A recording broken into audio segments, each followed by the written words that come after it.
रात का सन्नाटा चारों ओर फैला हुआ था। ट्रक हाईवे पूरा सुनसान था। चारों ओर ठंड से हाड़ कपा देने वाली ठंड चल रही थी। हाईवे के चारों ओर घना जंगल था। उसी हाईवे पर एक मर्सिडीज दौड़ रही थी। उसमें 3 लोग सवार थे, राहुल, निधि और उनकी 10 साल की बेटी तानिया।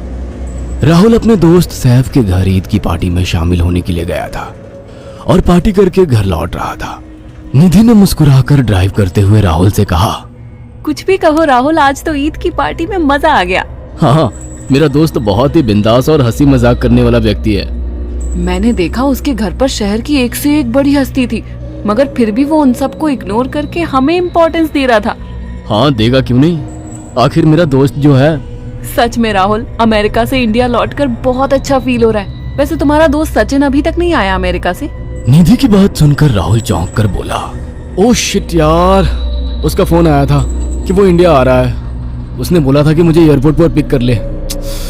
निधि बहुत नाराज होगा वो। कोई बात नहीं, उससे बोल देना कि तुम्हें बिल्कुल याद नहीं रहा, और फिर तुम्हें सैफ की इनवाइट की हुई ईद पार्टी में भी तो शामिल होना था।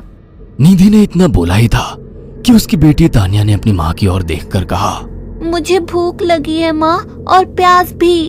तानिया की बात पर निधि ने बुरा सा मुंह बनाकर उसकी ओर देखकर कहा, पार्टी में तो इतना खाया था तुमने, फिर भी भूख लगी है? निधि की बात पर तानिया ने मासूम सा चेहरा बनाकर कहा, कोई बात नहीं मम्मी, मुझे पानी ही पिला दीजिए। कितनी बार बोला है मुझे मम्मी मत बोला करो। पानी अभी नहीं है, आगे जाकर कोई शॉप पड़ेगी तो बोतल खरीद के दे दूंगी। निधि की बात पर राहुल ने मुस्कुराकर कहा, छोटी बच्ची है निधि, इतना नाराज होना सही नहीं है। राहुल ने इतना कहा ही था कि अचानक एक काली परछाई राहुल की कार के सामने आकर खड़ी हो गई। राहुल के पैर अचानक ब्रेक पर पड़ गए। गाड़ी तेज रफ्तार में थी। ब्रेक अचानक लगने से पलटते पलटते बाल बाल बची थी। राहुल के चेहरे पर भयानक ठंडी में भी पसीने की बूंद टपकने लगी। वो दोनों कार से बाहर निकल आए। निधि ने डरते हुए कहा, आखिर कौन था ये? ऐसा लगा जैसे कि कोई भयानक काली परछाई मेरे कार के सामने आकर खड़ी हो गई हो। वह दोनों काली रात के सन्नाटे में इधर उधर देखने लगे। तभी निधि को एक घने पेड़ के पास 2 चमकीली हुई आंखें दिखाई दी। उसकी आंखें बिल्कुल भेड़ियों की तरह लग रही थी। निधि ने चीखते हुए राहुल से कहा, राहुल देखो कौन है वो, जल्दी से गाड़ी में बैठो, मुझे बहुत डर लग रहा है। राहुल ने उस तरफ देखा तो उसके रोंगटे खड़े हो गए। वो दोनों गाड़ी के अंदर बैठने ही वाले थे कि अचानक एक अजीब सा चेहरा वाला भयानक सा आदमी बिजली की रफ्तार से उनके सामने आकर खड़ा हो गया। राहुल ने देखा कि उसका चेहरा बिल्कुल सड़ा हुआ था और उसकी आंखें भेड़िए की तरह चमक रही थी। उसके लंबे लंबे बाल उसके कंधे तक आ रहे थे और उसके दांत भेड़िए की तरह बाहर की ओर निकल रहे थे। हाथों की जगह नुकीले पंजे थे। राहुल को देखकर अजीब से अंदाज में हंसने लगा, मगर जैसे ही राहुल की नजर उसके कपड़ों पर गई, राहुल की आंखें फटी की फटी रह गई। वो हकलाते हुए बोला, भाईजान, भाईजान, मुझे माफ कर दो, मुझे छोड़ दो। राहुल ने इतना कहा ही था कि अचानक उस अजीब से दिखने वाले भयानक आदमी ने अपने पंजों से राहुल की गर्दन कसकर पकड़ ली और एक ही सेकंड में उखाड़ कर जमीन पर फेंक दी। राहुल के धड़ से लाल रंग का खून का फुहारा फूट पड़ा। इस भयानक मंजर को देखकर निधि के गले से एक जोरदार चीख निकल गई। निधि इससे पहले भागती कि अचानक उस भयानक दिखने वाले आदमी ने निधि को पकड़ लिया और अपने नुकीले पंजे उसके पेट में गड़ा दिए और उसकी अतड़ियां बाहर निकाल दी। निधि की एक दिल दहला देने वाली चीख सन्नाटे को चीर गई। अचानक हवा का एक बवंडर उठा और वो भयानक सा दिखने वाला व्यक्ति देखते ही देखते बवंडर के साथ गायब हो गया। तानिया ने डरते डरते निधि के मोबाइल से पुलिस और सैफ को बुला लिया और कुछ ही देर में वहां चारों ओर पुलिस की गाड़ियां थी। पुलिस ने राहुल के दोनों दोस्त सैफ और सचिन को वहीं बुला लिया। इंस्पेक्टर अर्जुन ने दोनों से कहा, मैंने ऐसी हत्याएं अपने करियर में कभी पहले नहीं देखी। ये काम तो ना किसी जानवर का लगता है, ना ही किसी इंसान का। सचिन कपकपाती हुई आवाज में बोला, आप कहना क्या चाहते हैं? कुछ कह नहीं सकता। जिस किसी ने भी इन दोनों को मारा है उससे एक बात तो साबित होती है कि वो इन दोनों से हद से ज्यादा नफरत करता था। अब सारी सच्चाई तो ये बच्ची ही बता सकती है। इतना बोलकर इंस्पेक्टर अर्जुन तानिया के पास चला गया, जो बेहद डरी हुई थी। तानिया ने आंखों देखी सारी घटना इंस्पेक्टर अर्जुन को बता दी। तानिया की बात सुनकर इंस्पेक्टर अर्जुन कंफ्यूज चेहरा लेकर मोबाइल पर किसी से बात करने लगे। सचिन इंस्पेक्टर के पास आ गया और सैफ भी डरता हुआ इंस्पेक्टर अर्जुन के पास आकर बोला, क्या हुआ इंस्पेक्टर? तानिया ने क्या बताया?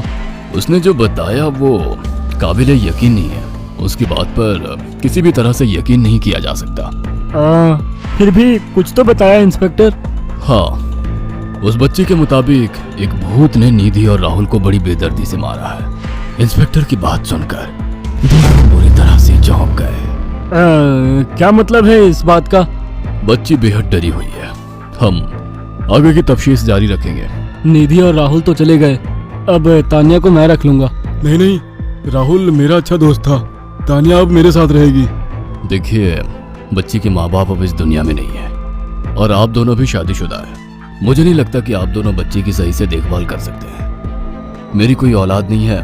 मैंने अपनी पत्नी को फोन कर दिया है, वो भी IPS ऑफिसर है।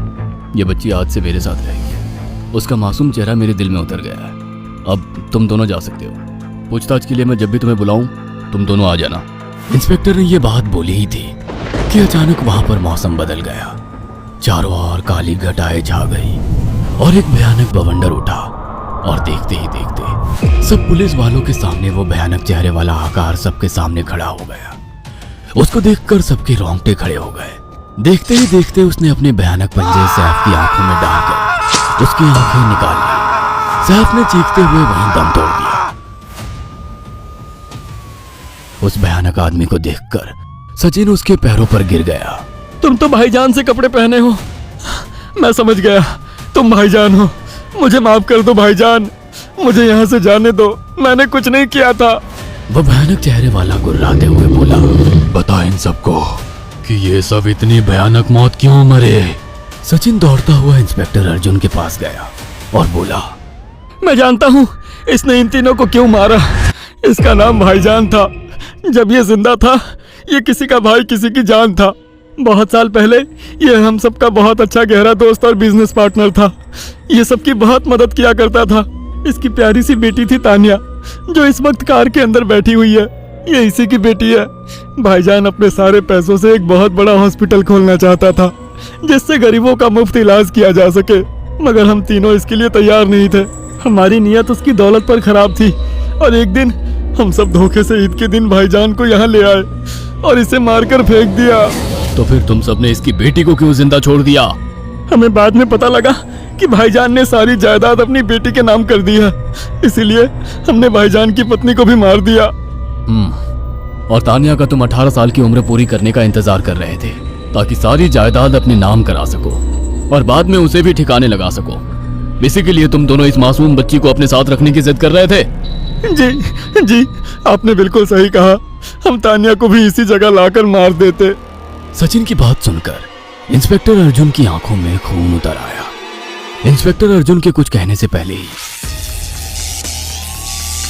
भाईजान बिजली की रफ्तार से इंस्पेक्टर अर्जुन की आंखों के सामने से सचिन को पकड़कर ले गया और उसके शरीर के टुकड़े टुकड़े कर दिए और हवा में उठे एक तेज बवंडर के साथ गायब हो गया।